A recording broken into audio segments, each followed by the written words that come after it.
prise en main de leur première tablette numérique scolaire pour des petits doigts déjà habitués à l'univers informatique. Selon le professeur, selon l'activité, on vous fera ouvrir une ou l'autre de ces applications. Vous pouvez ouvrir Google Earth là par exemple. Elle est sympathique comme application. Durant toute l'année scolaire, des tablettes vont être prêtées à ces élèves de 6e. Ils vont participer à l'expérimentation numérique mise en place dans plusieurs collèges du département. On teste plusieurs choses. Déjà, est-ce que c'est réellement un outil pour lutter contre le décrochage scolaire? Est-ce qu'elles tiennent aussi le choc lors des différents usages? Et puis surtout, est-ce que ça intéresse les équipes pédagogiques? Parce qu'avant tout, on peut doter des établissements de tablettes, mais il faut aussi des enseignants qui s'y investissent. Dans cette classe, on a vite compris l'utilité de cet outil.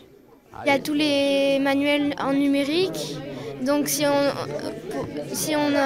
a perdu le sien ou si on n'a plus de place dans notre cartable, on a juste à emmener la tablette.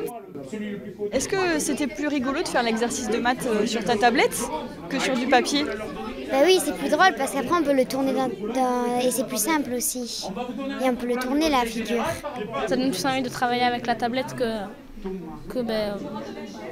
sur des cahiers ou comme ça.